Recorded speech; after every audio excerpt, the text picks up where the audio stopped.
शंकरं शंकराचार्यं केशवं बादरायणं सूत्रभाष्यकृतौ वन्दे भगवन्तौ पुनः पुनः।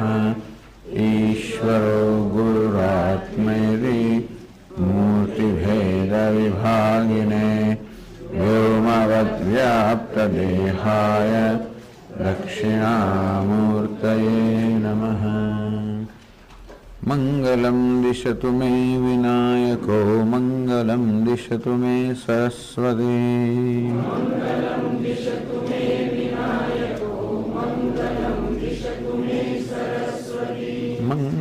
दिशतु मे महेश्वरी मंगलं दिशतु मे सदाशिवः।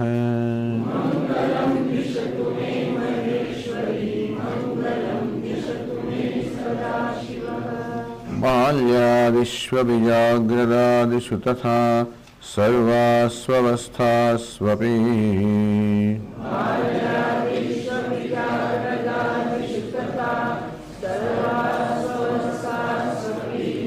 व्यावृत्तास्वनुवर्तमानमहमित्यन्तस्फुरन्तं सदा।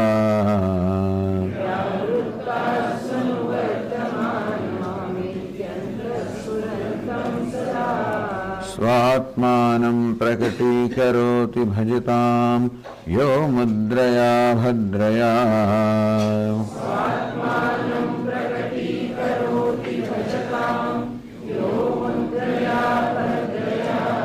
तस्मै श्री गुरुमूर्तये नमः। इदं श्री दक्षिणामूर्तये।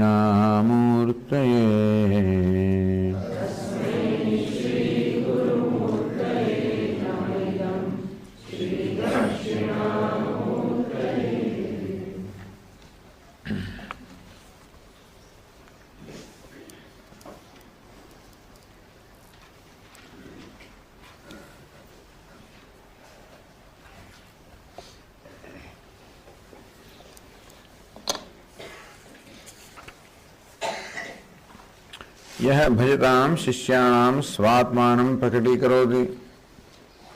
પોતાના આશ્રય થયેલા શિષ્યો સમક્ષ જે પોતાના આત્માને એટલે આત્માના સ્વરૂપને પ્રકટ કરે છે. શેના વડે? ભદ્રયા કલ્યાણકારિણયા મુદ્રયા. તો કલ્યાણકારિણી મુદ્રાથી, તર્ક મુદ્રયા, વ્યાખ્યાન મુદ્રા પ્રદર્શન. વ્યાખ્યાન મુદ્રા એનું જુદું નામ પણ કહી શકાય. ચિન્હ મુદ્રા, જ્ઞાન મુદ્રા, તર્ક મુદ્રા, વ્યાખ્યાન મુદ્રા. શિષ્યામ સ્વાતંત્રત્વ સાક્ષાત્કાર હતી. એ મુદ્રા વડે શિષ્યોને પોતાના જ તત્વનો સાક્ષાત્કાર કરાવે છે. તસ્મૈ શ્રી ગુરુમૂર્તય નમઃ. કિમ લક્ષમ સ્વાત્માનમ. તો કેવા આત્મા જેનું સાક્ષાત્કાર કરાવે છે એનું શું લક્ષણ છે? સદા સર્વદા અહમિત્યંત સ્ફુરંતમ.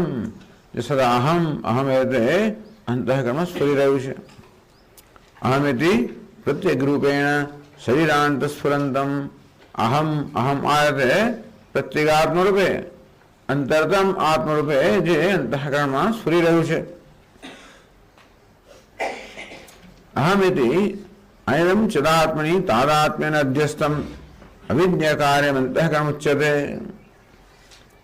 તો અંતઃકરણની બે વૃત્તિઓ છે, ઇદમ વૃત્તિ અને અનિદમ વૃત્તિ, અહમ વૃત્તિ. અહમ વૃત્તિ પણ એ અંતઃકરણ જ છે. ચિદાત્મની તાદાત્મ્ય અધ્યસ્તમ. તો ચિદાત્મામાં તાદાત્મ્યથી અધ્યસ અર્થાત એ અંતઃકરણની અહમ વૃત્તિને આત્મા માનવામાં આવે છે. અંતઃકરણની બે વૃત્તિઓ છે, ઇદમ વૃત્તિ, અહમ વૃત્તિ. અહમ વૃત્તિ પર આત્મા પર અધ્યાસ થવાને કારણે એ અહમ વૃત્તિને આત્મા માનવામાં આવે છે. તચ્ચહમ વિધિ એવં આકારયા સ્વવૃત્ત્યા સ્થૂળ પર્યંતમ પ્રસર્પતિ. એ જ અહમ વૃત્તિ સ્થૂળ દેહ સુધી ઉપાદાના સર્વસ્તરમાં વ્યાપી જાય છે. તથા ચ સ્વજસ્થ અહંકારાત્મા અવભાસમાનમેવાત્મા. એને કારણે આત્મા પોતાના મૂળ સ્વરૂપ ભાસવાના બદલે અહમ એ રીતે ભાસી રહ્યો છે. અહંકારગત ઇદમ શપો વિચ્ય. એ આત્મા જે અહમ અહમ ભાસેલો છે, એમાં જે ઇદમ અંશ છે એને દૂર કરીને સ્વમ સ્વાભાવિકમ બ્રહ્મરૂપમ પૂર્ણમાત્માનું પ્રકટીકરોતિ. તો જે સ્વાભાવિક પૂર્ણ આત્મા છે, બ્રહ્મ સ્વરૂપ છે, એને પ્રકટ કરે છે. તો કે આત્મા તો પ્રકટ છે જ, પણ આત્માના બ્રહ્મ સ્વરૂપને પ્રકટ કરવામાં આવે છે. આત્મા બધામાં પ્રકટ જ છે. એ પ્રકટ આત્મા અત્યારે અહમ અહમ એ જ પ્રકટ થઈ રહ્યો છે. કારણ કે અહમમાં ઇદમ અંશ જે અહમ નથી એ પણ એનો પણ સમાવેશ થઈ ગયો છે. તો જે વાસ્તવમાં ઇદમ અંશ છે, શરીર વગેરે એને અધ્યાસને કારણે અહમ માનવામાં આવે છે. સામાન્ય લેવાનો એવો નિર્ણય છે કે નિશ્ચય કે ખ્યાલ છે કે આ દેહ વગેરે હું છું, એ બધાથી મર્યાદિત હું છું. આ રીતે પોતાની જાતને મર્યાદિત કે પરિચ્છિન્ન માનવામાં આવે છે. તો એ રીતે આત્મા પ્રગટ થઈ રહ્યો છે.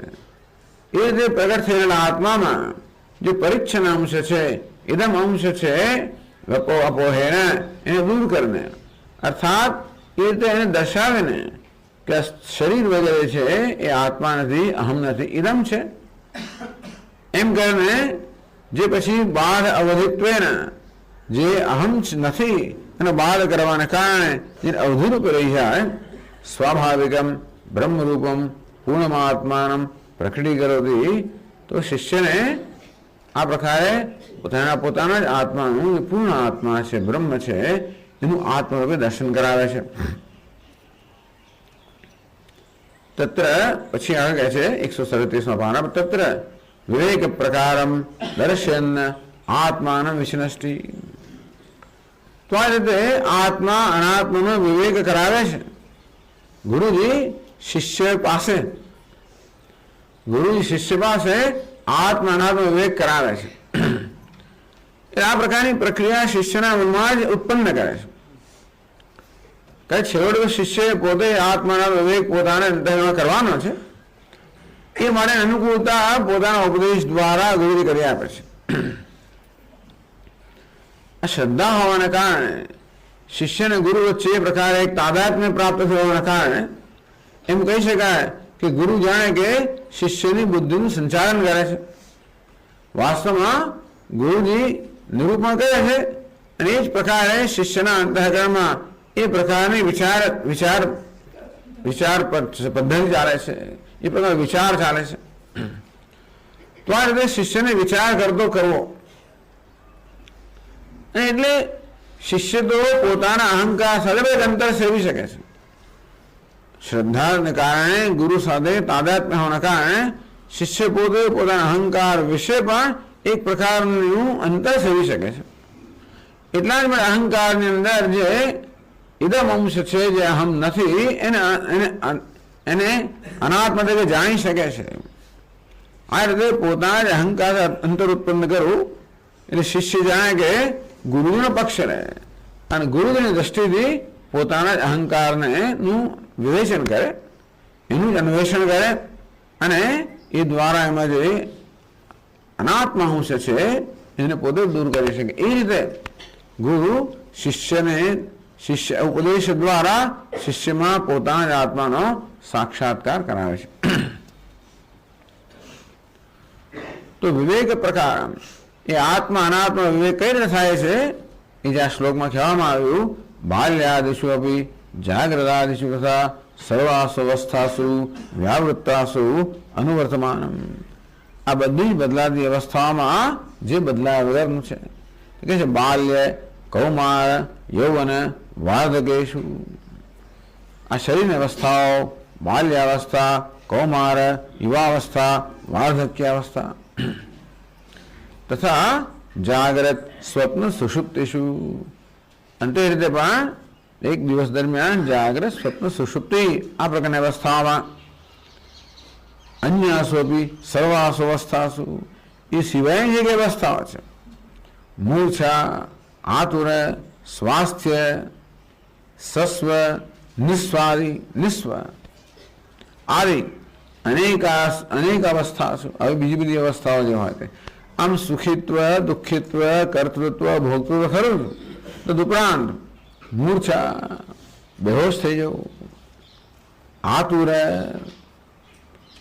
પછી અસ્વાસ્થ્ય, અસ્વસ્થ બની જવું, દુઃખી બની જવું, અસ્વસ્થ બની જવું, સસ્વ, નિસ્વ, જે કંઈ હોય તો ટૂંકમાં બધી અવસ્થાઓ, જે જાત જાતની બધી અવસ્થાઓ હોય એ બધી જ અવસ્થાઓમાં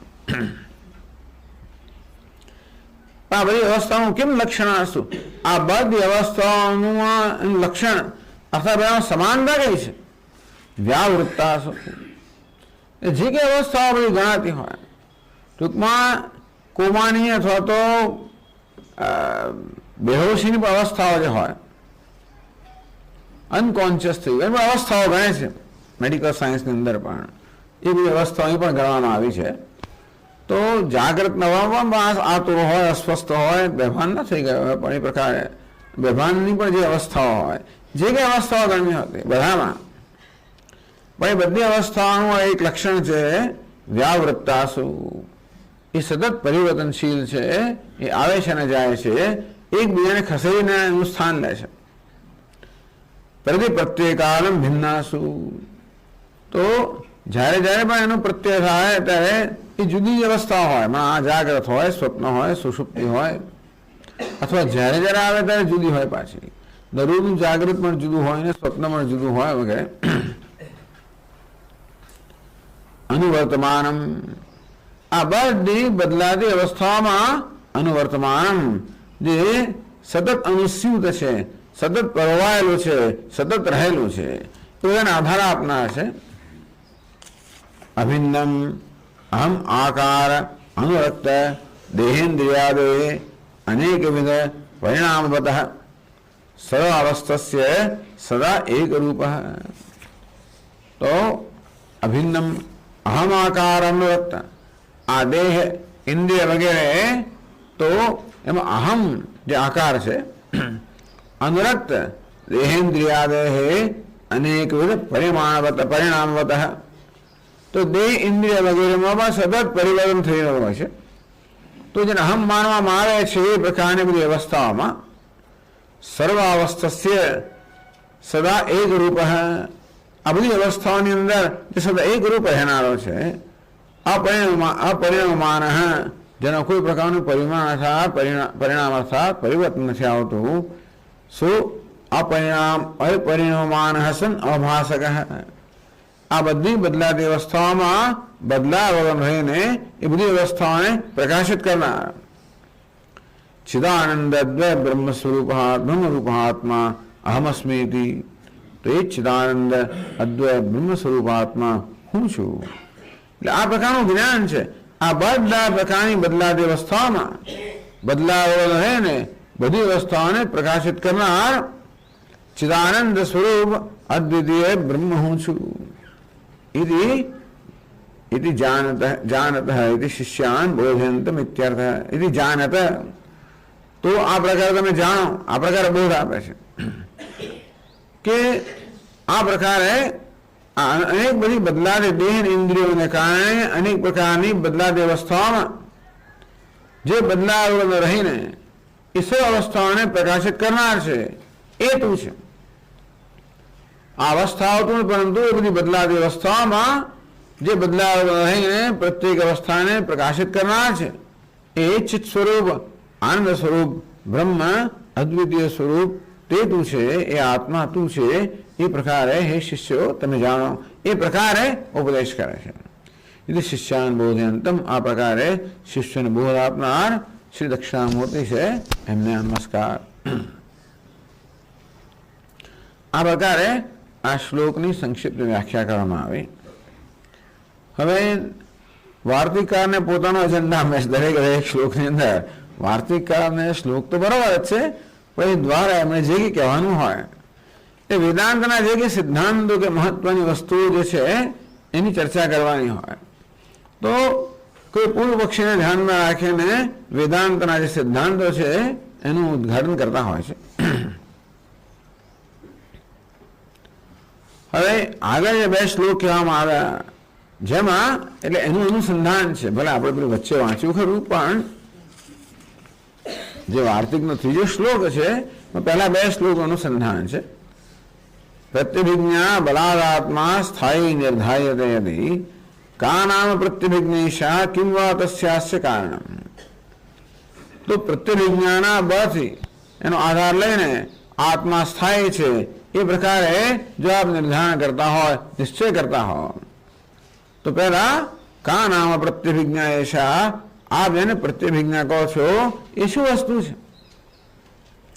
કિમ વા તસ્યાસ્ય કારણમ, એ પ્રત્યભિજ્ઞા માટે કઈ સામગ્રી છે, કઈ સામગ્રી જોઈએ જેની પ્રત્યભિજ્ઞા નામનું જ્ઞાન જન્મે, જેને પ્રમાણ માનીને આત્માની સ્થાનનું અસ્થાયીપણું સિદ્ધ કરો છો. પ્રત્યક્ષાદિ પ્રમાણેશુ પ્રત્યભિજ્ઞાન પઠ્યતે, જે જાણીતા પ્રમાણો છે પ્રત્યક્ષ, અનુમાન, ઉપમાન વગેરે, એમાં પ્રત્યભિજ્ઞાનનો સમાવેશ થતો ક્યાંય મને જોયો નથી. કથમ તસ્યા પ્રમાણત્વમ, તો પછી આ પ્રત્યભિજ્ઞા પ્રમાણ છે, અર્થાત એ પ્રમાણ એટલે કે યથાર્થ જ્ઞાન જન્માવે છે. અને તે જ કારણે આ પ્રત્યભિજ્ઞાન કારણે જન્મનું આત્મજ્ઞાન યથાર્થ છે. તો પ્રત્યભિજ્ઞાન પ્રમાણ તરીકે પુરવાર કરો તો જ એ દ્વારા જન્મનું જ્ઞાન પણ યથાર્થ છે એવું પુરવાર થઈ શકે. એની પૃચ્છન પ્રબોધ્યતે, આ પ્રકારનો જે પ્રશ્ન પૂછે છે એને હવે ઉત્તર આપવામાં આવે છે. ખરેખર તો વાર્તિકકાર પ્રબોધ, વાર્તિકકાર આ પ્રશ્ન ઉત્તર આપે છે. હવે એના સંદર્ભમાં ત્રીજો શ્લોક જોઈએ. એત ઉત્તમ ભવતી, આ વિષયમાં આ કહેવાનું છે. શ્લોક તાત્પર્ય વક્તુમ આરભતે એત ઉત્તમ ભવતી. તો શ્લોકનું તાત્પર્ય કહેવા માટે હવે વાર્તિકાર પ્રારંભ કરે છે કે આ વિષયમાં આ કહેવું જોઈએ. ત્રીજા શ્લોકમાં કહે છે, એમાં ટીકા તત્ર કા નામ પ્રત્યભિજ્ઞાયતિ કિમ પ્રશ્ન કૃત ઉત આક્ષેપ.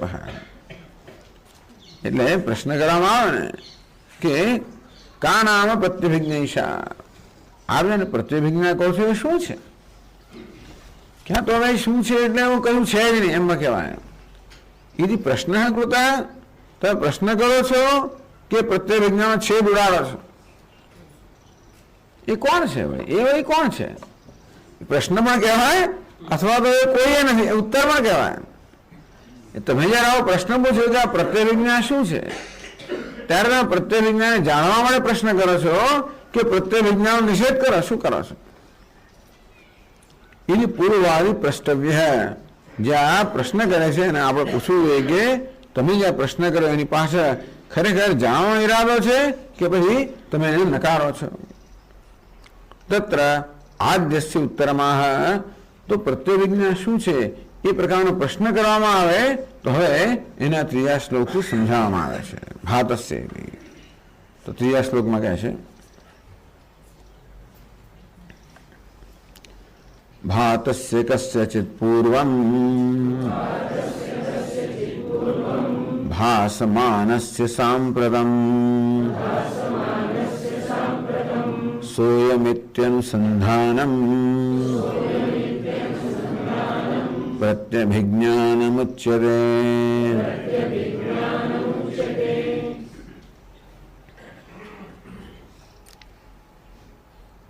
ભાતસ્ય કસ્યચિત પૂર્વમ ભાસમાનસ્ય, એટલે ટીકા કહે છે કસ્યચિત પદાર્થસ્ય પૂર્વમ ક્વચિત ભાતસ્ય અવગતસ્ય. પૂર્વમ કસ્યચિત ભાતસ્ય, પહેલા કોઈને કોઈ પદાર્થનું ભાન થયું હોય. પ્રત્યભિજ્ઞા સમજાવે છે, આપણે કહ્યું ને કે પ્રત્યભિજ્ઞામાં પૂર્વમાં અનુભૂત જે પદાર્થ છે એની સ્મૃતિના, એ સ્મૃતિ છે કે સંસ્કાર છે, અને એ જ પદાર્થ કેવા સજાદી પદાર્થ જ્યારે વર્તમાનમાં એનો અનુભવ થાય ત્યારે એ સંસ્કાર અને આ પ્રતીકના આધારે આપણે ઓળખીએ કે ભાઈ આ જ પદાર્થ છે, કેવો પદાર્થ છે. અને બે જ પદાર્થની વાત થઈ રહી છે.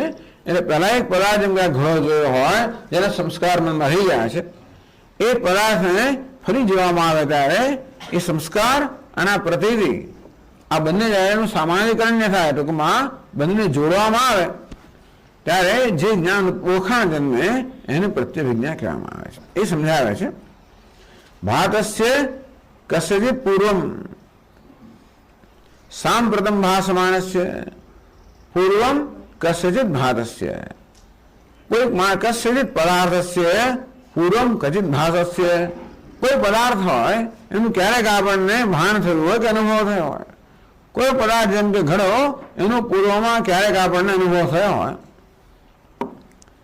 ભાતસ્ય અવગતસ્ય આપણને જાણેલો હોય.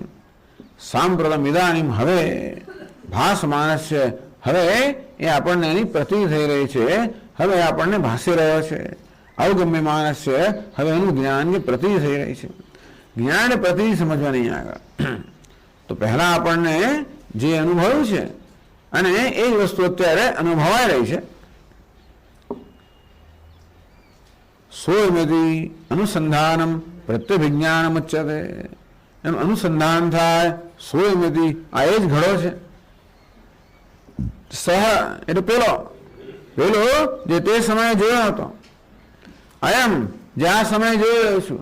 સહ એટલે પેલો, અયમ એટલે આ. પેલું શું દર્શાવે છે? પૂર્વકાળની અંદર કોઈક સ્થળે કોઈક કાળે જે પદાર્થને વ્યક્તિ હોય કોઈ પદાર્થને જોયેલો હોય. અયમ એટલે આ સ્થળે આ કાળે જેનો અનુભવ થઈ રહ્યો છે. કોઈ આપણો મિત્ર હોય, કોઈ પરિચિત હોય, કોઈ બીજી પણ વસ્તુ હોય. આપણે વસ્તુનું સદો ઓળખતા હોઈએ, આપણું ધ્યાન નહીં આપતા, ઓળખ્યા જ કરતા હોઈએ છીએ. એટલે આ વસ્તુઓ મને ખબર છે કે આ ગઈકાલે હતી તે જ છે. ગઈકાલે જેનો મેં પ્રયોગ કર્યો હતો એ જ વસ્તુ આ છે. તો આ રીતે એ જ માણસ છે. અને આ રીતે સતત ઓળખાણ થયા જ કરતી હોય. આના હોત તો આપણો વ્યવહાર જ ના શક્ય બન્યો હોય. આપણે વ્યક્તિને ઓળખીને વ્યવહાર કરતા હોઈએ છીએ ને. 100 માણસો અહીંયા દરેકને ઓળખતા હોઈએ તો એનો વ્યવહાર જુદો થાય છે. પહેલી જ વાર જુદો એવું નથી હોતું. એને ઓળખીએ છીએ, પહેલા જોયા છે, એનું સ્મરણ છે, ફરી જોઈએ છીએ. ભલે આપણે એને 5 મિનિટ પહેલા જોયો હોય, કે કલાક પહેલા જોયો હોય, કે દિવસ પહેલા જોયો હોય, કે 6 મહિના પહેલા જોયો, કે વર્ષ પહેલા જોયા હોય. એને સંસ્કાર હોય અને અત્યારે પદી સાથે સંસ્કાર જન્મે પાછા, એ પણ અગત્યની વસ્તુ છે. પહેલા આપણે જોયો હોય કે અનુભવ્યો હોય એને સંસ્કાર હોય, પરંતુ અત્યારે અનુભવ કરવાના સમયે એ સંસ્કાર જાગૃત ના થાય તો તેનું અનુસંધાન ના થાય. અનુસંધાન થવું જોઈએ.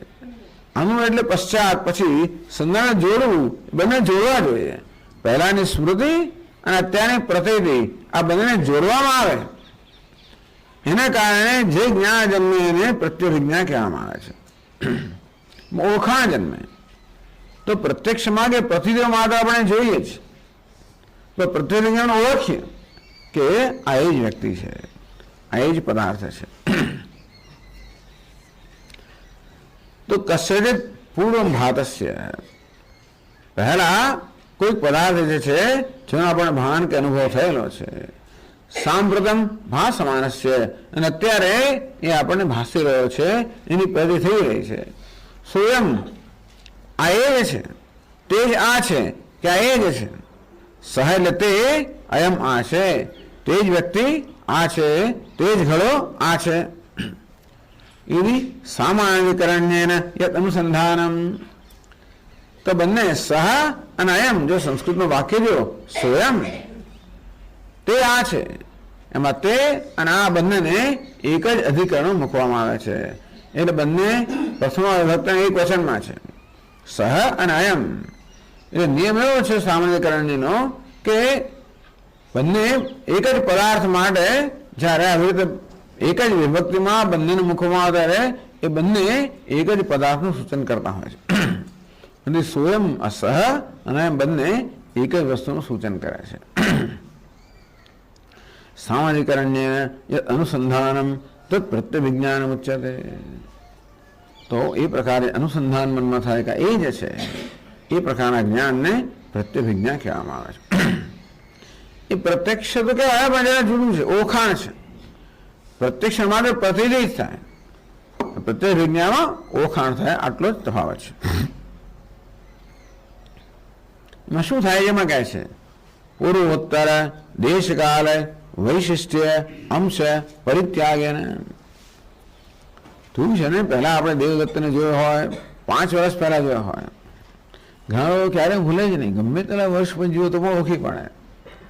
ત્યારે તો સ્કૂલમાં ભણતા હોય ત્યારે કેવા હોય લોકો, પછી આટલા વર્ષ પછી ઓળખી પાડે. સ્કૂલમાં ભણતો હોય ત્યારે કેવો નાનો હોય, કેવો દેખાતો હોય, મોટો થયા પછી કંઈક એની વસ્તુ કંઈક જવાય નહીં હોય. ટૂંકમાં દેશમાં, કાળમાં, બીજી બધી વસ્તુમાં એટલે માણસ ઊંચો થયો હોય, જાડો થયો હોય, પાતળો થયો, એવું થયું હોય, એ પ્રકારનો ફેરફાર થયો હોય છે. વ્યક્તિ એની જ છે.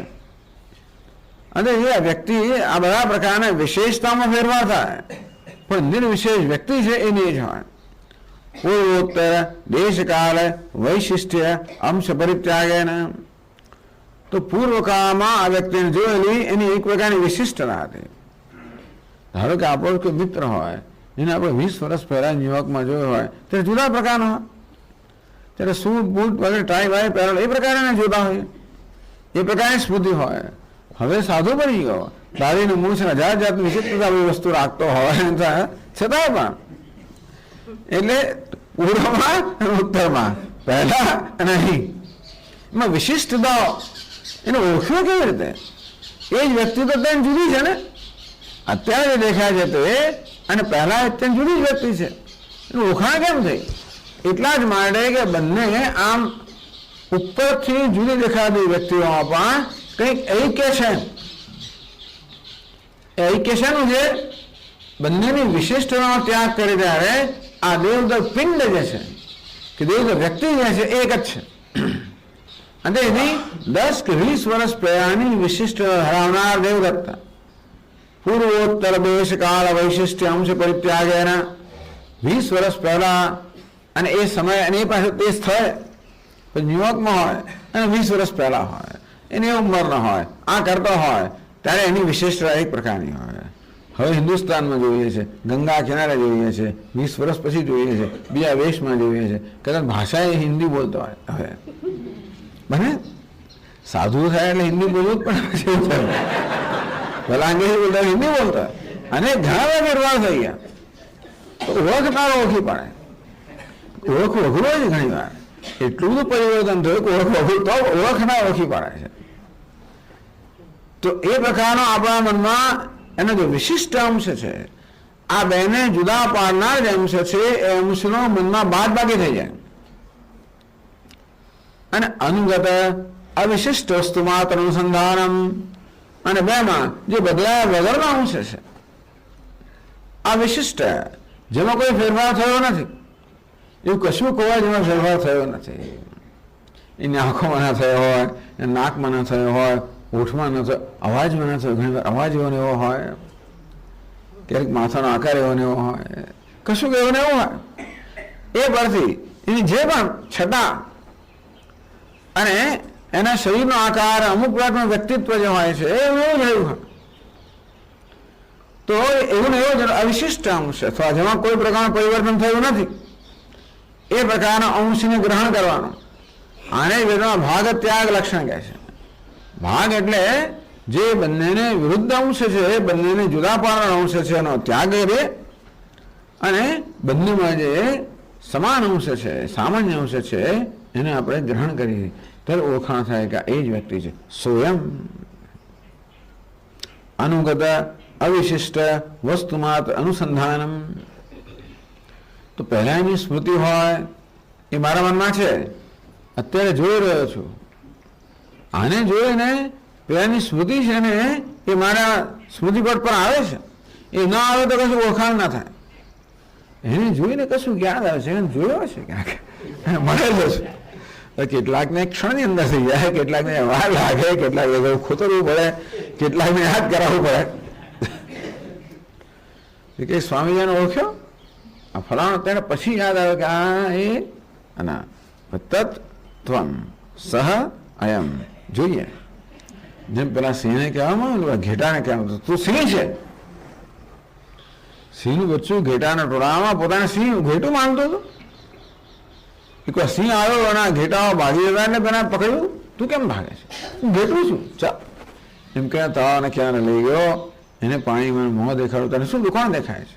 હું દેખાડું છું. મારી તરફ જો, કોણ દેખાય છે? તમે દેખાવો છો. ક્યાં જો? અહીં જો. આ પ્રકારે બંધન જે ઐક્ય છે એનું દર્શન કરે. હું પણ સિંહ છું. સહ અયમ, પેલો દેવદત્ત, આ દેવદત્ત, પેલો આવી રીતે જે કઈ પ્રકારની પ્રક્રિયા મનમાં થાય કે આ તું એ છે, જે કે મનમાં થાય છે એ બધું પૂરું થયા પછી એ બંધુ અવિશિષ્ટ અંશ છે, અનુસંધાન થાય. અત્યારની પ્રતિતિ અને ભૂતકાળ સંસ્કાર એના કારણે બંધુનો અવિશિષ્ટ અંશ છે. એનું અનુસંધાન થવાને કારણે જે ઓળખાણ થાય પ્રત્યભિજ્ઞા, પ્રત્યભિજ્ઞા કહેવામાં આવે છે. ઓળખ થવી, ઓળખ થવી. અને જે આ બે ભાગ ત્યાગ લક્ષણ થાય છે એમાં બંને વિરુદ્ધ અંશ છે એનો ત્યાગ થાય અને અવિરુદ્ધ અંશ છે એનું ગ્રહણ થાય. એના પરિણામે બંનેનું ઐક્યનું જ્ઞાન જન્મે. તો આ રીતે પ્રત્યભિજ્ઞામાં ઐક્ય જ્ઞાન રહેલું છે. ક્યાં તો ઓળખાણ એટલે જેમ કહે અથવા તો ઐક્ય જ્ઞાન રહેલું છે. પ્રત્યક્ષમાં ઐક્ય જ્ઞાન નથી, માત્ર પ્રતિરિત થાય. પણ પ્રત્યભિજ્ઞામાં ઐક્ય જ્ઞાન રહેલું છે. પેલી વ્યક્તિ અને આ વ્યક્તિ એક જ છે એ પ્રકારનું ઐક્ય જ્ઞાન રહેલું છે. તો વેદાંતમાં આપણને ઐક્યનો ઉપદેશ કરે છે.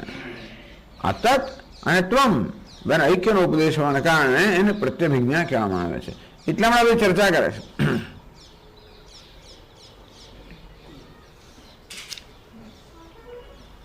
ઉક્તમ છે બાહ્યાર્થ ગોચરમ પ્રત્યભિજ્ઞાનમ સપ્રકારમ અનુદ્ય. તો આગળ તો આ પ્રત્યભિજ્ઞા વિશે આગળના શ્લોકમાં કહેવામાં આવ્યું હતું. બાહ્યાર્થ ગોચરમ, બહારના પદાર્થને કેન્દ્રમાં રાખીને જે આપણને ઐક્યનું કે ઓળખાણ થાય છે એ પ્રત્યભિજ્ઞાનમ સપ્રકારમ અનુદ્ય. સોયમ વિધિ એ પ્રકાર પ્રત્યભિજ્ઞાનો પ્રકાર કહેવામાં આવ્યો. સોયમ દેવદત્ત સપ્રકાર અનુદ્ય. આ પ્રકારે જેના આગળ કહેવામાં આવ્યું છે એ જ પ્રત્યભિજ્ઞાનને એના પ્રકાર સહિત એટલે કયા પ્રકારનું જ્ઞાન થાય છે. સોયમ એવું જ્ઞાન થાય. પ્રત્યભિજ્ઞામાં સોયમ એ આ છે. આના રીતે સહ અને અયમ પેલા અને આ બંનેના ઐક્યનું જ્ઞાન થાય છે. હવે સતત થયા જ કરતું હોય છે.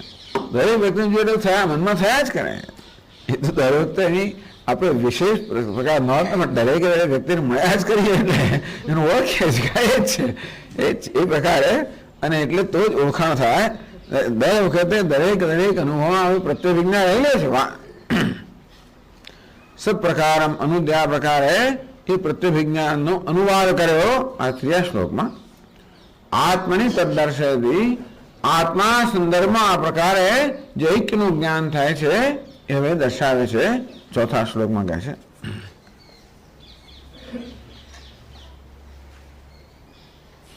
એટલે આના પ્રકારને અહીંયા 4થો અનુવાદ પણ કરે છે. જે આગળ કહ્યું 3 શ્લોકની અંદર એને ફરી એનો પ્રકાર બતાવીને એને આત્મામાં પછી એ જ વસ્તુને એ લક્ષણ બતાવે છે. તદ્દેશ કાલાકારાદીન અવધૂયાનુષંગિકાન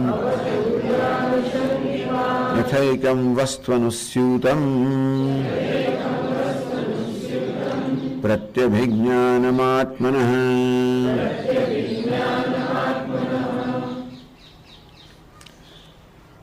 તદ્દેશ કાલ આકારાદીન અવધૂય આનુષંગિકાન તદ્દેશ કાલ આકારાદીન અવધૂય. તો બાહ્યાર્થગોચરમ પ્રત્યભિજ્ઞાનમ સપ્રકારમ અનુદ્ય. તો બહારના પદાર્થ વિશે જે પ્રત્યભિજ્ઞાન થાય છે એના પ્રકારનો અનુવાદ કરીને તો આ પ્રકારે થયું જે કહ્યું આગળ એ વસ્તુ અહીંયા કહે શ્લોક ટીકાકાર આગળ કહ્યું એ શ્લોકમાં સમજાવે છે.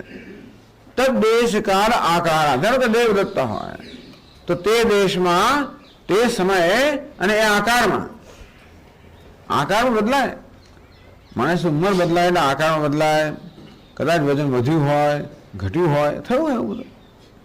2 વર્ષ ભાઈ ચશ્મા ન પહેરતો હોય એવું બને. એ પ્રકારના ફેરફાર શક્ય છે. તો આકાર અવયવ સંસ્થાન વિશેષ દરેકનો આકાર હોય ને આ ઘડો એના ભિન્ન ભિન્ન અવયવને જોડીને એક આ પદાર્થ બનતો હોય છે. મનુષ્ય હતો પણ ભિન્ન ભિન્ન અંગ કે અવયવ છે એને સંગઠિત કરીએ એટલે એક વ્યક્તિ બને. જે વ્યક્તિ હોય છે અનેક બધા અવયવોને સંગઠિત કરીને બંનેનો આકાર છે. આકાર અવયવ સંસ્થાન વિશેષ है। તો આ રીતે દેશ કાળ આકાર વગેરે આનુષંગિકાન અન્યતઃ પ્રાપ્તાન અસ્વાભાવિકાન વિયાવત, આ દેશ છે, કાળ છે, આકાર જે છે ને એ ખરેખર તો આનુષંગિક અર્થાત એ પ્રાસંગિક છે, સ્વાભાવિક નથી, આગંતુક છે। ટૂંકમાં દેશ જે કયા સ્થળે આપણે છે એ આપણો સ્વભાવ નથી, ત્યાં છે। ટૂંકમાં એ કઈ આગંતુક છે કે 20 વર્ષ પહેલા માણસ ન્યુયોર્કમાં હતો, 20 વર્ષ પહેલા એ કાળમાં ન્યુયોર્કમાં એ દેશમાં એનો આકાર ત્યારે કેવો હતો, ત્યારે સૂટ બૂટ વગેરેની અંદર એ પ્રકારનો આકાર હતો। એ કઈ આનુષંગિક એટલે કે અન્યથા પ્રાપ્તાન, તો એ બધા એ કઈ એ વ્યક્તિનો એનો એનો એનો એનો સ્વભાવ નથી, એનો અવિનાંશ નથી, અર્થાત એ વ્યક્તિ નથી, પણ એ દેશ કાળ આકાર વેશ, ધારો કે એનો અવાજ, આ બધી વસ્તુઓ હોય, એની ભાષા, આ બધું કેવું છે તો કે અસ્વાભાવિક, એનો સ્વભાવ નથી, આગંતુક છે, પ્રાસંગિક છે, એની ઉપાધિ છે, એને કઈ ઉપાધિ કહીએ આપણે। ઉપાધિ એટલે જે હમણાં છે ને પછી ના પણ હોય। તો આ રીતે દેવદત્તની અંદર પણ એક જે છે સ્થાયી અંશ છે અને બીજો પરિણામ પામનાર અંશ છે। તો એ દેશમાં રહેલો દેવદત્ત, એ સમયનો દેવદત્ત, એ પ્રકારની વિશેષતાઓ ધરાવતો દેવદત્ત, જે આ દેવદત્તના સ્વયં એટલે કે એનું સ્વરૂપ નથી, પરંતુ એને આગંતુક છે, અસ્વાભાવિકાન, એનો સ્વભાવ નથી, પરંતુ અસ્વાભાવિક છે, આગંતુક છે। તો તદ દેશકાલ આકારાદીન આનુષંગિકાન અવધૂય, અવધૂય એટલે કે એને છોડી દઈને, એનો ત્યાગ કરીને, યથા એકમ વસ્તુ અનુસ્યુતમ, આ બંનેમાં અનુસ્યુત, બંનેમાં પરોવાયેલું, જેવી રીતે આ માળાની અંદર આ બે માણિક મણકામાં દોરો પરોવાયેલો છે, તો દોરો કેવો છે, બંનેમાં વ્યાપ્ત છે, બંને પરિણામ પામનારામાં પરિણામ પામ્યા વગર બંનેને જોડનારા દોરો છે। અંતે તે બે દેવદત્ત, તે દેશ અને કાળનો અને આ દેશ કાળનો, એમાં જે અનુસ્યુત છે, સ્વાભાવિક છે, યથા એકમ વસ્તુ અનુસ્યુતમ, સ્વભાવ બદલાતો નથી, વસ્તુનો સ્વભાવ ક્યારે ના બદલાય। એટલે દેવદત્તનું જે એની લાક્ષણિકતા છે એ લક્ષણ ના બદલાય, બાકી બધું બદલાઈ શકે। દેવદત્ત પણ જેને કારણે દેવદત્ત કહીએ છીએ એ ના બદલાય, જેમ કે ગાય પણ ના બદલાય, હવે એનો કદાચ એનો બીજા કદાચ ફેરફાર થાય, એનું શિંગડું કંઈ તૂટી જાય વગેરે આમ તેમ થાય, એની પૂંછડી કપાઈ જાય, એવું કંઈ થઈ શકે, છતાં પણ જે ગોપ ગાય પણ છે એ કેવું છે, સ્વાભાવિક છે। તે વખતે ગાયને આપણે જોયું દશેરાના દિવસે કોઈ બીજા દિવસે એનું શણગારેલી હોય, એનું પૂજન કરેલું હોય, એ પ્રકારે જોયું હોય।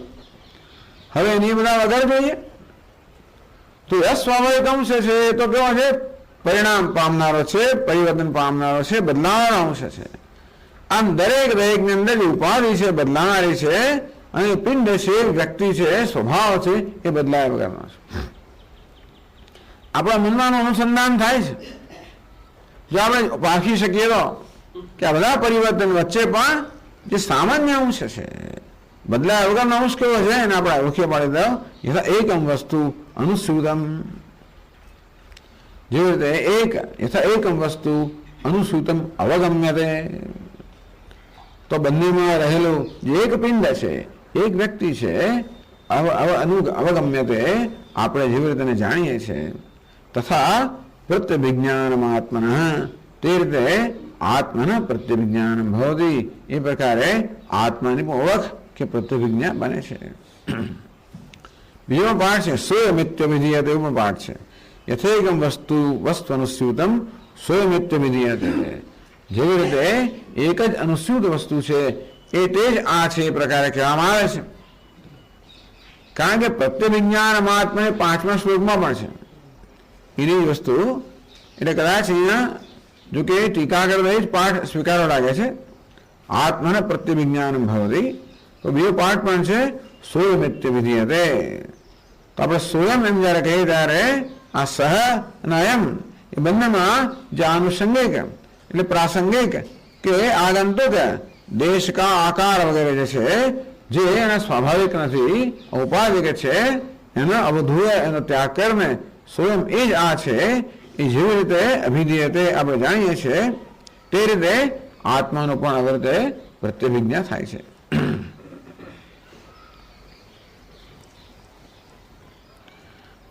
દાર્ષ્ટાંતિકમ આત્મ પ્રત્યભિજ્ઞાનમ ઉપપાદયતી. આ દેવદત્તનું દૃષ્ટાંત આપવામાં આવ્યું. બાહ્યાર્થ ગોચરમ તો આપણા બહારના અનુભવની અંદર આ પ્રત્યભિજ્ઞાથી કેવી રીતે આપણે વ્યક્તિઓને ઓળખતા હોઈએ છીએ તો એ દૃષ્ટાંત આપ્યું. એ દ્વારા હવે આત્માની ઓળખાણ કેમ થાય છે એ સમજાવે છે 5મા શ્લોકમાં. માયાનુષંગ સંજાત કિંચિત જ્ઞત્વાદ્યપોહનાદ સર્વજ્ઞત્વાદિ વિજ્ઞાનમ પ્રત્યભિજ્ઞાનમાત્મનઃ.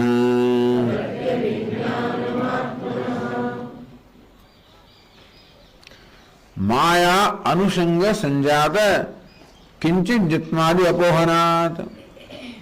હવે જીવાત્મામાં આ પ્રકારનો પોતાનો આવો ખ્યાલ છે મારો, હું અલ્પજ્ઞ છું, અલ્પશક્તિમાન છું, અલ્પવ્યાપી છું. આ પ્રકારે જીવાત્મા પોતાને સર્વ અલ્પ જાણે છે. એટલા જ માટે કે આ દેહ વગેરે ઉપાધિ જે અલ્પ છે, બુદ્ધિમાં જ્ઞાન છે એ અલ્પ છે, મારો અલ્પજ્ઞ છું. દેહમાં વ્યાપકતા છે એ અલ્પ છે, મારો અલ્પ વ્યાપી છું. કે દેહમાં શક્તિ છે અલ્પ, મારો અલ્પ શક્તિમાન છું. આ બધી રીતે ઉપાધિ છે સર્વ અલ્પ છે. એ ઉપાધિમાં અહમ ભાવ હોવાના કારણે હું સર્વ રીતે મારી અલ્પ માનું છું, અલ્પ જ્ઞાન વાળો છું, અલ્પ શક્તિ વાળો છું વગેરે વગેરે. તો માયા અનુસંગ સંજાત, આ માયાના અનુસંગને કારણે જે જન્મેલી અલ્પજ્ઞતાની નો ભ્રમ છે. કિંચિત જ્ઞત્વાદિ અપોહનાદ. તો જ્યારે આ રીતે આત્માના વાસ્તવિક દર્શન થાય ત્યારે મારામાં જે અલ્પજ્ઞતા, અલ્પશક્તિમત, અલ્પપણાના જે બધા ખ્યાલ રહ્યા છે એ બધા ખ્યાલને છોડી દેવામાં આવે. તો મારામાં એ અલ્પતા એ મારો સ્વભાવ આનુષંગિક છે. એ જ્યારે જ્ઞાન થાય, આ જ્યારે ઉપદેશ કરવામાં આવે કે બાલ્યાદિશુ દેહની બાલ્ય વગર અવસ્થા જે બદલાયા કરતી હોય છે એમાં પણ તું બદલાયા વગરનો છે, મારે તું દેહ નથી. જાગ્રત આદિશુ અંતઃકરણની જાગ્રત સ્વપ્ન સુષુપ્તિ અવસ્થા બદલાયા કરતી હોય છે, તું એ નથી. દેહ પણ તું નથી, અંતઃકરણ પણ તું નથી, અરે અહંકાર પણ તું નથી. એ દઈને બતાવવામાં આવે કેવી રીતે આ પ્રત્યેક અંશ સદા બદલાયા કરતો હોય છે. તારામાં અલ્પજ્ઞતાનો ખ્યાલ કેમ જન્મ્યો? બુદ્ધિમાં અહંભાવને કારણે બુદ્ધિ સદા બદલાયા કરતી હોય છે. તું તો બુદ્ધિનો અવભાષક છે, માટે તું બુદ્ધિ નથી. અલ્પશક્તિમત્તાનો ખ્યાલ કેમ જન્મ્યો? દેહમાં કે ઇન્દ્રિયોમાં અહંભાવને કારણે તો ઇન્દ્રિય પણ તું એનો અવભાષક છે. આ પ્રકારે અજ્ઞાનને કારણે મારામાં અલ્પતાના જે બધા ખ્યાલો જન્મેલા, અલ્પતાના મારામાં ખ્યાલ જન્મે અજ્ઞાનને કારણે છે. એ આનુષંગિક છે, અસ્વાભાવિક છે, આગંતુક છે. મારા દેશે જ અલ્પતામાં માનું છું એ મારો સ્વભાવ નથી. એમાં બતાવવામાં આવે કે આ અલ્પતા બધી તો ઉપાધિના સ્તરે છે. ઉપાધિ અહંભાવને કારણે અલ્પતા જન્મેલી છે, માટે આનુષંગિક છે, અન્યતા પ્રાપ્ત છે, ઉપાધિમાંથી પ્રાપ્ત થઈ છે, અસ્વાભાવિક છે, સ્વાભાવિક નથી. આ સતત પરિવર્તનશીલ છે. જે પરિવર્તનશીલ હોય એ ક્યારેમાં સ્વભાવ ના હોય. જે પરિવર્તન રહિત છે એ સ્વભાવ છે. માયાને કારણે, અજ્ઞાનને કારણે જે પરિવર્તનશીલ છે એને પણ આત્મા માનતા હોવાને કારણે જે અનેક પ્રકારના ભ્રમ જન્મેલા છે એને જ્યારે ભ્રમ રૂપે સમજવામાં આવે, કિંચિજ્ઞત્વાદિ અપોહનાત, એને કારણે જ્યારે પોતાનામાં જે કિંચિતપણું, અલ્પપણું રહેલું છે એનો એ ત્યાગ થાય. સર્વજ્ઞત્વાદિ વિજ્ઞાનમ પ્રત્યવિજ્ઞાનમ આત્મન. ત્યારે જ્ઞાન થાય હું સર્વજ્ઞ છું, જ્ઞાન સ્વરૂપ છું, ત્યારે એ પ્રકારનું જે વિજ્ઞાન છે એને આત્માની પ્રત્યવિજ્ઞા કહેવામાં આવે છે. હિન્દુ સર્વજ્ઞત્વાદિ વિજ્ઞાનમ એટલે હું અલ્પજ્ઞ નથી, સર્વજ્ઞ છું. અલ્પ વ્યાપી નથી, સર્વવ્યાપી છું. અલ્પ શક્તિમાન, સર્વશક્તિમાન છું. સર્વજ્ઞત્વાદિ વિજ્ઞાન હું ઈશ્વર છું. હું જીવાત્મા નથી એટલે કહ્યું ને, જીવ અને ઈશ્વરનો એક્ય. ઈશ્વર કેવો છે? સર્વજ્ઞ, સર્વશક્તિમાન, સર્વવ્યાપી. તો મારામાં જે અલ્પતાનો આ ભ્રમ છે કે અલ્પતાનો ખ્યાલ છે, ભ્રમ છે, એ ઉપાધિની અલ્પતાને કારણે આવેલો ભ્રમ છે. અલ્પતા સર્વની ઉપાધિમાં છે, એ સ્વાભાવિક નથી. તેથી એ ઉપાધિ અલ્પતાનો ત્યાગ જ્યારે કરવામાં આવે ત્યારે હું કેવો રહી ગયો? હું સર્વજ્ઞ છું, સર્વવ્યાપી છું, સર્વશક્તિમાન છું. આ પ્રકારે પોતાના વિશે જ્ઞાન જન્મવું એને આત્માના પ્રત્યવિજ્ઞાનમ, એના આત્માની પ્રત્યવિજ્ઞા કહેવામાં આવે છે. ટીકાકાર સમજાવે છે, પદાર્થ પરિશોધન દશાયામ અનુત જળ પરિચ્છિન્ન અનાત્મ તદ્ધર્મ વિલક્ષણતયા અપરિચ્છિન્ન જ્ઞાન રૂપેણ સંભાવિતસ્ય વાક્યાર્થ અવગમ સમયે. આમાં એક તો પદાર્થ પરિશોધન અને વાક્યાર્થ અવગમ. તો મહાવાક્ય છે તત્વમસી, તે તું છે. એમાં પહેલા તો શાસ્ત્ર આપણી સમક્ષ આ તત્ અને ત્વમ બે પદનું શોધન કરે. ત્વમ એટલે કે આત્મા, એના વિશે જે ખ્યાલ ધરાવીએ છીએ બધા ખ્યાલમાં ક્યાં પણ દોષ રહેલો છે. અત્યારે આત્મા વિશે હું જ્ઞાન ધરાવું છું પણ દોષયુક્ત જ્ઞાન છે. હું અલ્પ છું એ પ્રકારનું જ્ઞાન છે. અને એની એ ત્વમ પદનું શોધન, આત્મા સ્વરૂપનું શોધન કરવામાં આવે, એનું અન્વેષણ કરવામાં આવે, એના વિશે આપણા પોતાના ખ્યાલ વિશે એ વિચારની કસોટીએ ચડવામાં આવે. અને જ્યારે દર્શાવવામાં આવે કે પોતાના વિશે મારો જન્મ છે, મૃત્યુ છે, આ પ્રકારના ખ્યાલો તો દેહમાં અહંભાવ જન્મેલા છે. વાસ્તવમાં જન્મ મૃત્યુ ધરાવનાર દેહનું સાક્ષી છું. આ પદાર્થ પરિશોધન એટલે આ રીતે શાસ્ત્રમાં આત્મા અનાત્મ વિવેકથી ત્વમ પદ એટલે કે જે આત્મા જે છે એનું શોધન એટલે કે શુદ્ધિકરણ કરવામાં આવે. એમાં જે કંઈ ભ્રમ અંશ છે, ઇરમ અંશ છે, એને દૂર કરીને એને વાસ્તવિક જ્ઞાન કરવામાં આવે. તેથી ઈશ્વર તત્પદ, ઈશ્વર સર્વજ્ઞ, સર્વશક્તિમાન છે. એના વિશે પણ શોધન કરવામાં આવે કે ઈશ્વરનું વાસ્તવિક સ્વરૂપ શું છે. એ જગતનું સર્જક છે, પાલક છે, સંહારક છે. આ બધું પણ ઈશ્વરમાં આ બદલાનારી વસ્તુ છે. ઈશ્વરની અંદર પણ એક બદલાનારો અંશ છે. અને એ છે આ એ સર્જક છે, પાલક છે, સંહારક છે, કર્મફલદાતા છે, કર્માધ્યક્ષ છે. આ બધું ઈશ્વરમાં બદલાનારો અંશ છે. એ પણ ઈશ્વરની ઉપાધિને કારણે છે, માયાને કારણે છે. અને એની વાસ્તવમાં જેને આપણે ઈશ્વર કહીએ છીએ એનું સ્વાભાવિક સ્વરૂપ કયું. આગળનું અંશને બાદ કરતા સ્વાભાવિક રૂપ તો કે સત્યમ જ્ઞાનમ અનંતમ બ્રહ્મ, બ્રહ્મ કે ઈશ્વર સત્ય જ્ઞાન અનંત સ્વરૂપ છે. અને પદાર્થ પરિશોધન દશાયામ તો મહાવાક્યનો ઉપદેશ કરતા પહેલા તત્ અને ત્વમ જે પદ છે બે શબ્દના અર્થનું પરિશોધન કરતા તત્ અને ત્વમ આ બંનેનું જ્યારે જ્ઞાન કરવામાં આવે, બોધ કરવામાં આવે ત્યારે અમૃત જડ પરિચ્છિન્ન અનાત્મ તદ્ધર્મ વિલક્ષણ થયા. તો હું જોઈ શકું કે હું દેહ નથી, ઇન્દ્રિય મન ઉપાધિ નથી. ઉપાધિ કેવી છે? અમૃતમ સત્ય નથી, અમૃત છે. ચિત્ત નથી, જળ છે. અનંત નથી, પરિચ્છિન્ન છે. સત્યમ જ્ઞાનમ આનંદ બ્રહ્મ કે સચ્ચિત આનંદ આત્મા. તો આત્મા સત છે, ઉપાધિ અસત છે. આત્મા ચિત્ત છે, ઉપાધિ જળ છે. આત્મા આનંદ છે કે અનંત છે, ઉપાધિ પરિચ્છિન્ન છે, મર્યાદિત છે. આત્મા આત્મા છે, ઉપાધિ અનાત્મા છે. અમૃત જડ પરિચ્છિન્ન અનાત્મ તદ્ધર્મ વિલક્ષણ થયા. એના ધર્મથી અત્યંત વિલક્ષણ હું છું. अपरिच्छिन्न ज्ञान रूपेण संभावितस्य। वास्तव હું માત્ર શુદ્ધ જ્ઞાન સ્વરૂપ છું, अपरिच्छिन्न अर्थात કોઈ પ્રકારના પરિચ્છેદ કે મર્યાદા વગરનો હું અનંત જ્ઞાન સ્વરૂપ છું, એટલે કે નિરુપાધિક નિર્વિશેષ જ્ઞાન સ્વરૂપ છું, જે જ્ઞાનનો કોઈ આકાર નથી, કોઈ વિશેષતા નથી, આમ નિરાકાર નિર્વિશેષ અને અનંત કે અપરિચ્છિન્ન જ્ઞાન સ્વરૂપ હું છું। ઈશ્વરનું જ્યારે એ રીતે ચિંતન કરવામાં આવે ત્યારે ઈશ્વર પણ એ પ્રકારનો છે, સંભાવિત છે। આ બંનેની આ પ્રકારની સંભાવના જોઈએ આપણે। પછી જયારે કહેવામાં આવે તું જ ઈશ્વર છે, દસમા શુક્રનું કયું કહેવામાં આવે પછી તું જ દસમા છે,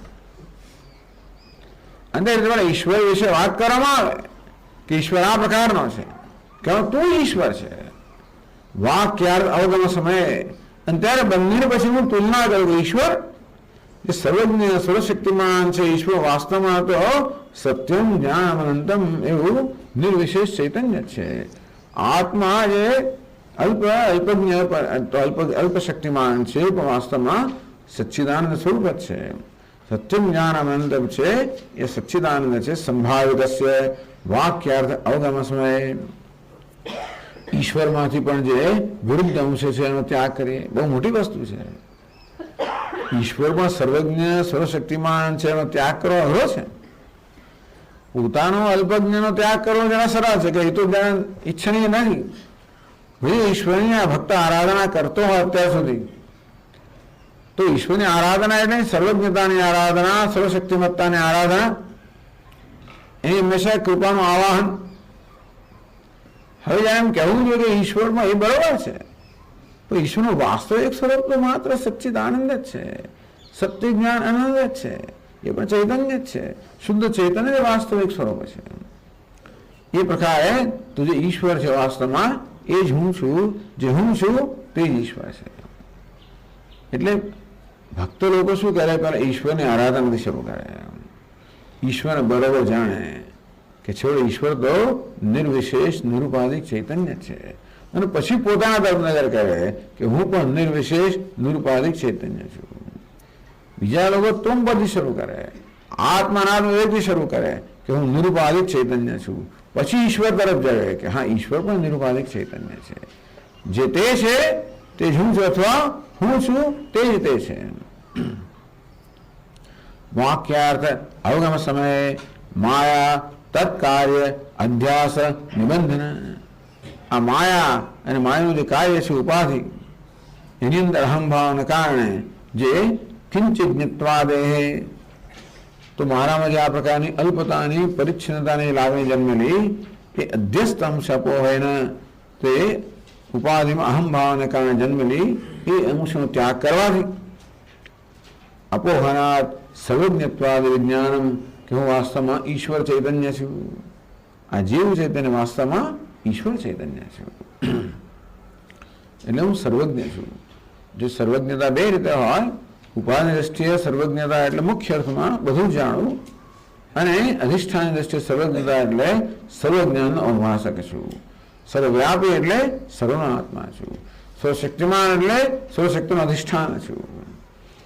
આમ સર્વજ્ઞ સર્વવ્યાપી સર્વશક્તિમાન ઉપાધિ દ્રષ્ટિએ બધું જ જાણવું, બધી શક્તિ હોવી, બધે વ્યાપક હોવું, અધિષ્ઠાન દ્રષ્ટિએ એ બધાના અધિષ્ઠાન હોવું, તો જેને કારણે ઉપાધિમાં સર્વજ્ઞતા વગેરે છે એ અધિષ્ઠાન સ્વરૂપ ચૈતન્ય હું છું।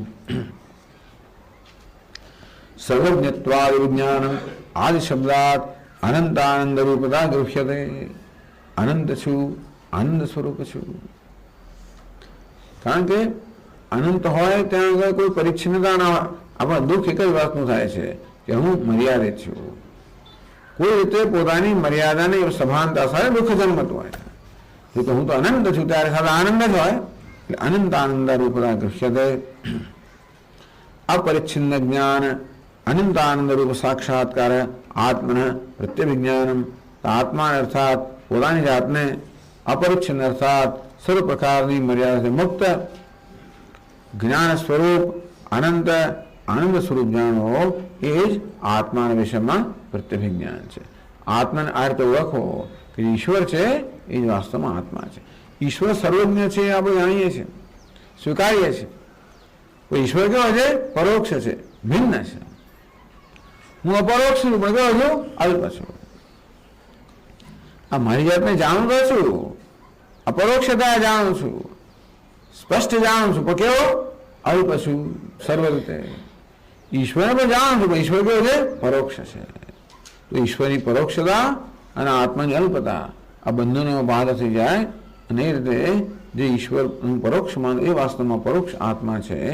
એ પ્રકારના જ્ઞાનને આત્માની પ્રત્યભિજ્ઞા કહેવામાં આવી. સાક્ષાત તત્વમસી વેદ વચસા યો બોધયત્યાશ્રિતાન. એ આગળ કહેવામાં આવ્યું સ્વાત્માનમ પ્રકટીકરોતિ ભજતામ યો મુદ્રયા ભદ્રયા. એ અહીં કહેવામાં આવ્યું. એનું જે આગળ વિસ્તાર કરવામાં આવે છે કેવી રીતે આ મહાવાક્ય આપણા પ્રત્યભિજ્ઞા એ પ્રક્રિયા દ્વારા કેવી રીતે ઐક્યનું જ્ઞાન જન્માવે છે. જ્યાં પણ ઐક્યનું જ્ઞાન હોય ત્યાં પ્રત્યભિજ્ઞા હોય. પ્રત્યભિજ્ઞામાં ઐક્યનું જ્ઞાન છે. પેલો ઘડો અને આ ઘડો બંને એક જ છે તો એ ઐક્યનું જ્ઞાન. પેલો દેવતા અને આ દેવતા આ તો જાણે ઘડો બિચારો બદલાતો નથી, એનો જ છે. પણ કદાચ એમાંથી આ કંઈ મોતી નીકળી ગયો હોય, ધારો કે આમાં 4 મોતી છે પછી હું જોઉં કે 3 જ છે તો હું જાણું સમજી શકું ના એનો જ છે. જે તો ઓળખવાની આપણે એવી રીત હોય તો પછી એમાં તો દરેક વસ્તુ ઓળખીને નક્કી કે ના ભલે 3 છે તો પણ આ કાણું એમાં પણ હતું, પેલું હતું વગેરે હોય કોઈ ધ્યાન આપ્યું હતો. ઉપર છેલ્લું જોયું તો ખબર ના પડે, તો બીજો મૂક્યો તો પણ એનો જ લાગે. ઘણી ગડબડ થઈ એટલે ભ્રમ પણ જન્મે એવું નથી, પરંતુ કંઈક પરિવર્તન થયું છતાં પણ જે વ્યક્તિ છે પિંડ છે ને ઓળખી દઈએ. આ પ્રકારે પ્રશ્ન ઉત્તર આપ્યો કે ભાઈ કા નામ પ્રત્યભિજ્ઞા એશા. આ પ્રત્યભિજ્ઞા કોને કહેવાય? એ પ્રશ્નનો 3 શ્લોકમાં ઉત્તર આપ્યો, 3, 4 અને 5માં. પ્રશ્નોત્તર મુક્ત્વા ઉત આક્ષેપ પ્રત્યભિજ્ઞા સ્વીકારતા ન એવું તો નથી ને. પ્રત્યભિજ્ઞા શું વસ્તુ છે એમ જયારે તમે પૂછો ત્યારે પ્રત્યભિજ્ઞા શું છે જાણવા માંગો છો કે પ્રત્યભિજ્ઞા સ્વીકારતા નથી? એનો ઉત્તર અપાયેલો છે. પૂર્વમેવ પ્રત્યભિજ્ઞા ભ્રાંતિ ભોજનાદિ કથમ ભવેત. એમાં ચસવામાં આવ્યું કે જો તમે પ્રત્યભિજ્ઞા સ્વીકારતા ના હોય તો કોઈ વ્યવહાર શક્ય જ ના બને. બાકી ગમે તો શિખંડ લઈ જાય વ્યવહાર હોય. સ્વામીજી આ તો સુગમ ડેરીનો શિખંડ છે. કયો શિખંડ હોય? હા, બટરસ્કોચ. એ ખાવા આપણે ક્યારે પ્રવૃત્ત થઈએ? એને જોઈને દરેક પ્રવૃત્તિ છે કે ઇષ્ટ છે, ઈચ્છનીય છે, ભાવતું છે. એવું ક્યારે થાય? ભૂતકાળમાં શિખંડ ખાધો હોય તે પણ સુગમ ડેરીનો ખાધો હોય જાણતો હોય કે આ શિખંડ જુદો હોય. અમદાવાદની વાત જોઈ ને પેલી બધી, પણ આ વડોદરાની ડેરીનો શ્રીખંડ એટલે જુદો. દરેક ડેરીની વિશેષતા હોય છે ને. કોઈક ડેરીનો અમૂલનો આઈસ્ક્રીમ સારો હોય, વડોદરાની ડેરીનો શ્રીખંડ સારો હોય, અમદાવાદની ડેરીનું કંઈ દૂધ કંઈ સારું હોય. એ રીતે લોકો પછી એવું જોઈએ શ્રીખંડો તો વડોદરા આવીને જ લે, આઈસ્ક્રીમ તો આણંદથી લે, દૂધ તો અમદાવાદથી લે. ટૂંકમાં કારણ કે આ પ્રત્યભિજ્ઞા છે ને. ભૂતકાળમાં આપણે એનો આઈસ્ક્રીમ ખાધો હોય અને પછી પેલો ખાધો એટલે કે ના એ આ પેલો ઈચ્છનીય છે. શ્રીખંડ પેલા અમદાવાદ ખાધો હોય, વડોદરા ખાધો હોય એટલે વડોદરાનો શ્રીખંડ તો જુદી વાત છે. એટલે કે સ્વામી આ સુગમ ડેરીનો શ્રીખંડ છે. શ્રીખંડ તો સહસા પ્રવૃત્તિ જન્મે, સહસા તરત પ્રવૃત્તિ જન્મે. સમજી લઈ આવો. કારણ કે એમાં ઈષ્ટ સાધન આ તો ઈષ્ટ છે, ઈચ્છનીય છે, ભાવતો છે. એ પ્રકારની બુદ્ધિ જન્મી ને પૂર્વના અનુભવને કારણે એ પ્રકારની પ્રવૃત્તિ જન્મે જ નહીં. આ શ્રીખંડ શું વસ્તુ છે ત્યારે એવું પૂછવું પડે. હવે કે સંસ્કાર જન્મે જ નહીં તો શ્રીખંડ જન્મે શું? ત્યારથી પડે એને સમજાવવું પડે શ્રીખંડ કોને કહેવાય. ભાઈ મારે 15 મિનિટ ધ્યાન કરવું પડે કે આ ભાવ એવું છે કે નહીં, એમાં એની અંદર જોખમ ખેડવું કે ના ખેડવું વગેરે શરૂ કરવું કે નહીં. પણ પેલા સંસ્કાર હોવાના કારણે તરત જ પ્રવૃત્તિ છે. આ પ્રત્યવિજ્ઞા છે. એટલે કે પ્રત્યવિજ્ઞા એવી ભ્રાંતિ. તમે બૌદ્ધ લોકો એમ કહેતા હોય કે પ્રત્યવિજ્ઞા ભ્રાંતિ છે તો ભોજનાદિ કથમ ભવે. ભોજન વગેરે વ્યવહાર કેમ થઈ શકે? ના થઈ શકે, કશો વ્યવહાર ના થાય. અંતેથી આ બાલ વૃદ્ધમ આગો પંડિતમ. ગોવા છેવાણે પંડિતો બધા પ્રત્યવિજ્ઞાન અને બાળ છેવાણે વૃદ્ધ બધા એનો ઉપયોગ કર્યો વ્યવહાર કરે છે. તો પેલો નાના બાળકો આટલું નાનું છે પરંતુ સ્કૂટરનો અવાજ સામે ને ખબર કે આ પપ્પાનું સ્કૂટર છે એને ખબર પડે. બીજા સ્કૂટર નહીં, પેલું સ્કૂટર સામે આમ બોલવા મળે, આમ કરવા મળે અને એકદમ બસ આમ ઉલ્લાસમાં આવી જાય. આખો દિવસ પપ્પા વિચારો તો સવાર જતો હોય તો છેક સાંજે આવે. છૂટો પડ્યો છે ને બાળક કે છે કે પપ્પા ઘેર આવે 1 કલાક છોડે જ નહીં એને. તો સ્કૂટરના અવાજ પર તેને ખબર પડે. પ્રત્યે વિજ્ઞાન છે ને કે પેલું સવારે સ્કૂટર હતું ગઈકાલે એ જ આ સ્કૂટરનો બીજા સ્કૂટરનો અવાજ આવે તો એને ખબર પડે કે આ એ નથી. ઘણા આપણા ગંગેશાનંદજી મહારાજ હતા, એ તો પ્રજ્ઞાચક્ષુ હતા. એ માત્ર અવાજ પરથી ઓળખી આપે. અથવા બડા સ્વામી ચિન્મયાનંદજી મહારાજ મળવા ગયા, માત્ર ચાલ પરથી ઓળખી આપે કે આ સ્વામી ચિન્મયાનંદજી છે. પ્રત્યે વિજ્ઞાન કે આટલા વર્ષ પહેલા મળેલા અને જે ટકાટક જે ચાલતા હતા એવું અત્યારે ચાલે છે. ચાકડીઓ પહેરી હોય, અમુક જાતની એની સ્ટાઇલ હોય, શૈલી હોય, ઓળખી પાડે. પ્રત્યે વિજ્ઞાન છે ને આ બધી. જો પ્રત્યે વિજ્ઞાન ના હોય તો વ્યવહાર થઈ જ ના છે. ભૂના ઇત્યાને પરિહૃત. ટૂંકમાં તમે જો પ્રત્યે વિજ્ઞાને સ્વીકાર ના હોય તો એનો ઉત્તર તો અપાઈ ગયો છે.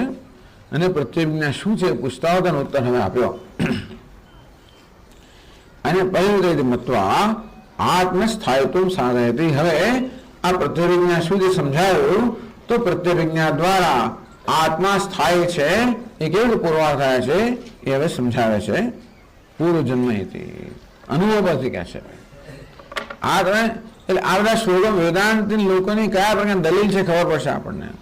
કયા પ્રકારની દલીલ દ્વારા આત્માની એકતા સ્થાયી પણ સિદ્ધ કરે છે. પૂર્વજન્માનુભૂતાર્થ સ્મરણાત મૃગશાવક જનની સ્તન્યપાનાય સ્વયમેવ પ્રવર્તતે. એટલું આ સમજવું જોઈએ કે આ માત્ર અનુકૂળ તર્ક છે. આત્મા સ્થાયી છે તો શાસ્ત્ર જ કહે છે. માત્ર એને સમજાવવા માટે કે એનો નિશ્ચય કરવા માટે શાસ્ત્ર જે કહે છે એનો બુદ્ધિમાં નિશ્ચય કરવા માટે અનુકૂળ અનુરૂપ તર્ક આપવામાં આવે છે. ક્યારેક લાગે આપણું વિચિત્ર તર્ક છે, પણ છતાં એ જમાનામાં એ લોકો જે સમજી શકે એ પ્રકારના દ્રષ્ટાંત આપ્યા હોય. બીજા દ્રષ્ટાંત આપી શકીએ પણ પૂર્વાનુભૂત અર્થ સ્મરણાત મૃગશાવક. મૃગશાવક મૃગ બાલક, હરણ બાળક સદ્યો જાત હમણાં જન્મ્યો છે. તત્કાલમેવ એ જ વાત જન્મ કે તરત જ પૂર્વ જન્મ અનુભૂતાત સ્મરણાત. પૂર્વ જન્મમાં આ પ્રકારે કે જ્યારે પૂર્વમાં હરણ હશે કે પૂર્વમાં જે બાળક હશે તો જન્મી સ્તન્યપાનાય સ્વયં એવ પ્રવર્તતે. તો આ લોકોનું એવું નિરીક્ષણ હશે કે આ હરણનું બાળક છે એ જન્મે કે તરત જ સ્વયં જનીના સ્તનપાન માટે તરત પ્રવૃત્ત થાય છે. બાળકને જન્મ આપે, મા તો હજી કદાચ બેભાન પણ હોય કે મા તો એકદમ થાકેલી હોય એટલે કદાચ એ બાળકને બોલાવે કે બાળક પાસે એવું ના બને. પરંતુ હરણના બાળક જન્મ સદ્યો જાત હમણાં જ જન્મેલું નવજાત શિશુ તત્કાલનું જન્મ કે તરત જ જન્મ સ્તન્યપાનાય સ્વયમેવ પ્રવર્તતે. એ જનનીને સ્તનપાન કરાવે તો જુદી વાત છે.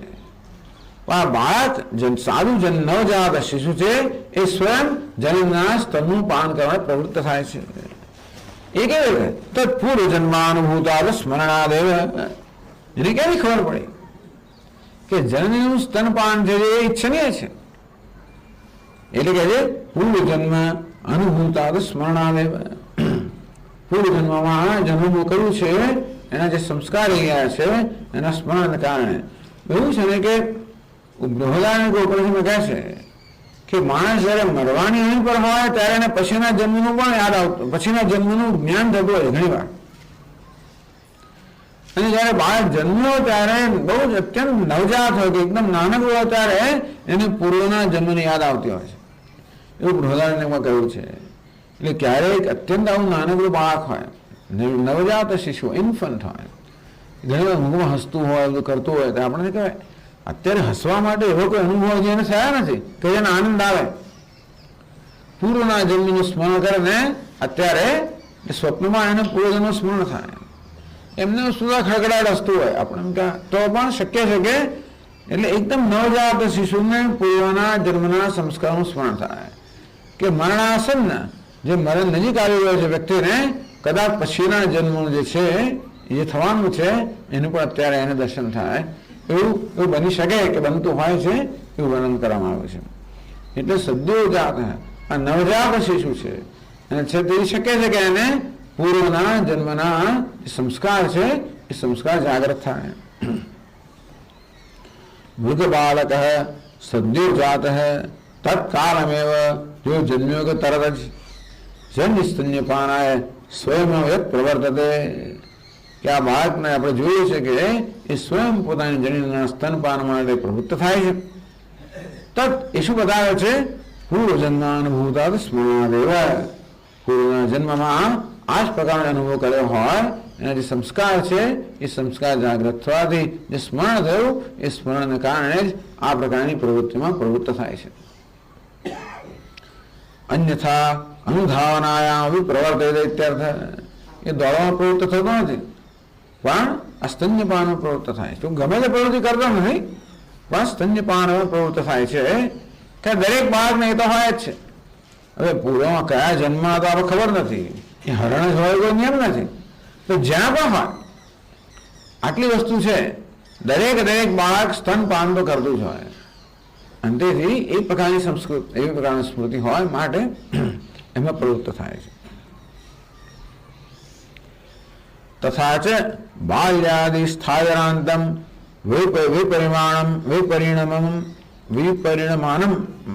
વિપરિણમાનેપી દેહે યથા આત્માન વિપરિણમાનઃ ભિન્નાસુ અવસ્થાસુ અભિન્ન તો તથા છે. તો હવે જેવી આ જન્મની અંદર દેહેનોસ્મિન યથા દેહે કૌમારમ યૌવનમ જરા તથા દેહાંતર પ્રાપ્તિ. ભગવાન કૃષ્ણ ગીતામાં જે કેવી રીતે કે જેવી રીતે દેહને યથા આ દેહની અંદર જે આ દેહી કે આત્માને કૌમારમ યૌવનમ જરા કુમારાવસ્થા યુવાવસ્થા વૃદ્ધાવસ્થા આ બધાનું અનુસંધાન છે કે જે હું બાળક હતો એ જે યુવાન હતો એ જ હું વૃદ્ધ છું. તો એ જેવી રીતે તો તથા દેહાંતર પ્રાપ્તિ અને એ રીતે અન્ય દેહની પ્રાપ્તિ થાય એ જ થાય છે. ટૂંકમાં આ દેહ બદલાયા કરે એક જ દેહની વ્યવસ્થામાં બદલાયા કરે કે સ્વયં દેહ બદલાયા કરે તો પણ આત્મા બદલાતો નથી. તો આત્મા અનેક દેહ ધારણ કરવા છે બદલાતો નથી એના માટે આ દેહનું દ્રષ્ટાંત આપવામાં આવ્યું. યથા છે બાલ્યાદિ સ્થવિરાંતમ કે સ્થાવિરાંતમ તો બાલ્યાવસ્થા માંડીને વૃદ્ધાવસ્થા સુધી જે બધી અવસ્થાઓ છે વિપરિણામાને આપી દેહે આ દેહ છે આ રીતે ભિન્ન ભિન્ન અવસ્થામાં બદલાયા કરતો હોય છે. યથા આત્મા ન વિપરિણામાન આ તો આપણે પોતાનો અનુભવ છે કે આ જન્મની અંદર દેહની બદલાતી અવસ્થાની અંદર પણ આત્મા બદલાતો નથી. જે હું બાળક હતો એ હું યુવાન હતો એ હું વૃદ્ધ છું. આ પ્રકારે આપણે જાણીએ છીએ કે દેહની બદલાતી અવસ્થામાં આત્મા બદલાતો નથી. ભિન્નાસુ અવસ્થાસુ અભિન્ન આ દેહની ભિન્ન ભિન્ન અવસ્થામાં આત્મા એક જ અભિન્ન છે એટલે એક જ આત્મા છે અને બદલાતો નથી. જેમ દેહ બદલાય એમ આત્મા બદલાતા નથી. એક વસ્તુ આત્મા એક જ રહેશે સાથે દેહ બદલાયા કરે છે આત્મા બદલાતો નથી એટલે બદલાયા વગરનો એક આત્મા. તથા દેવતિર્યંગ મનુષ્યાદિ કરભાવી અનેક શરીરે શું જાયમાને શું તે રીતે એક જ જીવાત્મા આ જાત જાતના દેહ ધારણ કરે. ક્યારેક દેવ બને, ક્યારેક ફિર પશુ બને, ક્યારેક મનુષ્ય બને. દેવ બન્યા પછી શું કામ પશુ બનતું હોય છે પણ થશે શું ખબર પડે. તો આ ટૂંકમાં જીવાત્મા અનેક બધી યોનિઓ પસાર થાય. આ યોનિ પણ પ્રાપ્ત કરવાનું કર્મને કારણે જે પ્રાપ્ત થાય છે એવા અનેક બધા શરીરોની અંદર એ શરીર દેવતાનું શરીર પણ હોય કે કોઈ પશુનું શરીર હોય કે મનુષ્યનું હોય પોતાના કર્મ પ્રમાણે આવી અનેક પ્રકારની યોનિ પસાર થનાર જાયમાનેષુ અજાયમાન. હવે દેહ એ પછી જન્મતા હોય. હમણાં દેવતા બન્યો એ દેહ જન્મ્યો ને મર્યો, પછી પશુ બન્યો એ દેહ જન્મ્યો ને મર્યો, મનુષ્ય બન્યો ત્યાં જન્મ્યો મૃત્યુ. જાયમાનેષુ અજાયમાન. આપણા દેહ જન્મ્યા કરતા હોય પણ જે જન્મતો નથી. મ્રિયમાણેષુ અમ્રિયમાણ. આ દેહનું મૃત્યુ થયા કરતું હોય પણ જે મરતો નથી. સૈવ આત્મા એથી તસ્ સિદ્ધ નિત્યદિપ્રાય. અંતો આ એક દ્રષ્ટાંત બતાવ્યો કે જેવી રીતે આ મૃગવાક જન્મે તરત જ કેવી રીતે સ્તનપાનમાં પ્રવૃત્ત થતો હોય છે એ બતાવે છે કે એ પૂર્વજન્મના સંસ્કારને કારણે છે.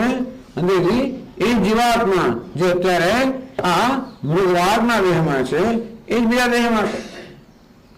તો પછી આપણે એ વસ્તુ નહીં હતો એની પહેલા ક્યારે દેવતા છે, અત્યારે પશુ છે, મનુષ્ય હોય, અનેક દેહમાંથી પસાર થતો હોય. તે પણ એ દેહનો જન્મ થાય, મૃત્યુ થાય. એ જન્મ સાથે આત્માનો જન્મ નથી, મૃત્યુ સાથે આત્માનું મૃત્યુ નથી. તેથી અમ્રિયમાણ એવા આત્મા એથી તત્સિદ્ધ નિત્યતા એથી અભિપ્રાય. ટૂંકમાં આત્મા નિત્ય છે એની નિત્યતા સિદ્ધ થઈ એવો અભિપ્રાય છે. તો આ રીતે આ પ્રત્યવિજ્ઞાન પ્રમાણ દ્વારા આત્માની સ્થાયીતા કે નિત્યતા સિદ્ધ કરે છે.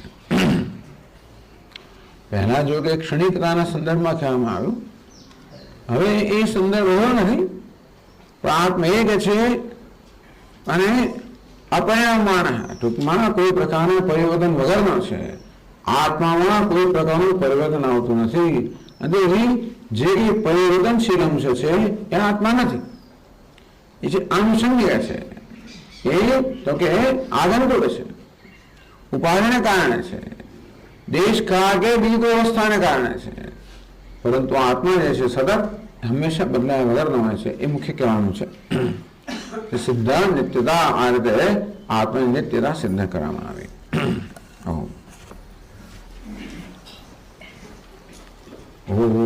પૂર્ણમદ પૂર્ણમિદમ પૂર્ણાત પૂર્ણમુદચ્યતે પૂર્ણસ્ય પૂર્ણમાદાય પૂર્ણમેવાવશિષ્યતે. ઓમ શાંતિ શાંતિ શાંતિ. શંકરં શંકરાચાર્યં કેશવં બાદરાયણં સૂત્રભાષ્યકૃતૌ વંદે ભગવन्तૌ પુનઃ પુનઃ.